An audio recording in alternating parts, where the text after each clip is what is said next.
வாழ்க வையகம், வாழ்க வளமுடன், குருவே துணை, குரு வாழ்க.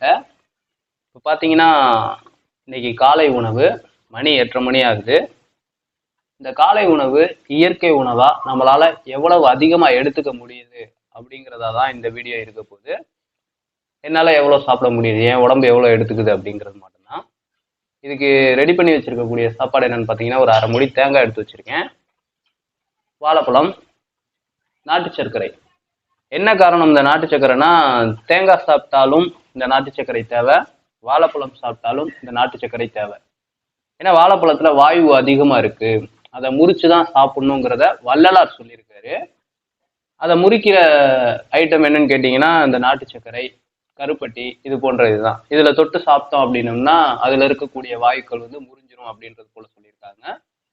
இப்போ டைம் வேஸ்ட் பண்ண வேணாம், மணி 8:30 ஆக போகுது, சாப்பிட்றதுக்கு ரெடி ஆகலாம்.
இப்போ 1/2 மூடி தேங்காவை சாப்பிட்டு முடிச்சாச்சு. அடுத்து வாழைப்பழம் ஸ்டார்ட் பண்ணலாம்.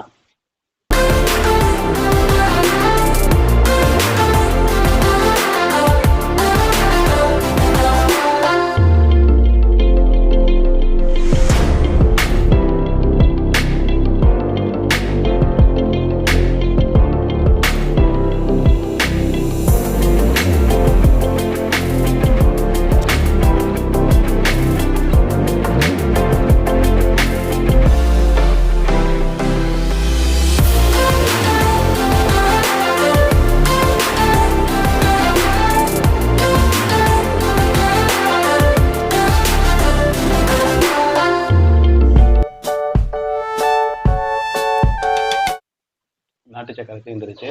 இப்போ என்ன பண்ணலாம்,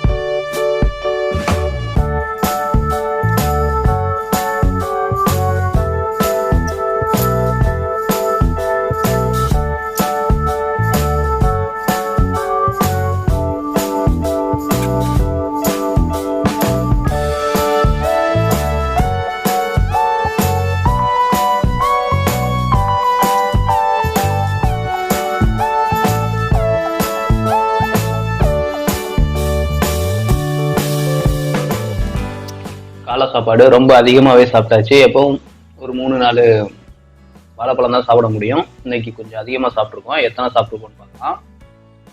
1 2 3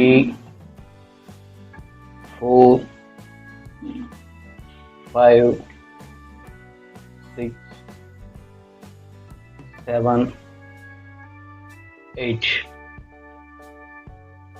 கிட்டத்தட்ட ஒரு 8 வாழைப்பழம் சாப்பிட்ருக்கு, 1/2 மூடி தேங்காய் சாப்பிட்ருக்கோம். இதுக்கு இடையில அதை தொட்டு சாப்பிட்றதுக்காக நாட்டு சக்கரை கொஞ்சம் உள்ள போயிருக்கு. இவ்வளோதான், நம்ம வயிறு தாங்கும். ஒரு சின்ன வாழைப்பழமாக இருந்தால் இன்னும் கொஞ்சம் அதிகமாக போயிருக்கும். இது ரொம்ப பெரிய வாழைப்பழமாக இருக்கு, அதனால தான் ஒரு 8 வாழைப்பழம் மட்டும்தான் சாப்பிட முடிஞ்சிச்சு. ஓகே, அடுத்து இன்னொரு வீடியோவில் பார்க்கலாம். இது போல் நீங்கள் சாப்பிட்டீங்க அப்படின்னா வயிறு நல்லா க்ளீன் ஆகும், எலும்புகளுக்கு நல்லா சத்து கிடைக்கும். வாழைப்பழம், தேங்காய் இறைவனுக்கு படைக்கப்படுற ஒன்று, அதில் எவ்வளோ சத்து இருக்கும் அப்படிங்கிறத நெட்டில் சர்ச் பண்ணி பார்த்தீங்கன்னா உங்களுக்கே தெரியும். முடிஞ்ச அளவுக்கு இயற்கை உணவோட உங்களை வாழ ஆரம்பிச்சிங்க அப்படின்னா ஆன்மீக பயணத்தில் பயணம் பண்ணுறதுக்கு கொஞ்சம் ஈஸியாக இருக்கும். அதுக்காக இவ்வளோ சாப்பிட வேண்டிய அவசியம் இல்லை. ஓரளவுக்கு வயிறு போதும்னு சொல்கிற அளவுக்கு சாப்பிட்டா போதும். இன்னைக்கு கொஞ்சம் அதிகம் சாப்பிடணும் அப்படிங்கிறதுனால சாப்பிட்டு பார்த்தேன். வாழ்க வையகம், வாழ்க வளமுடன், குருவே துணை, குருவாய்.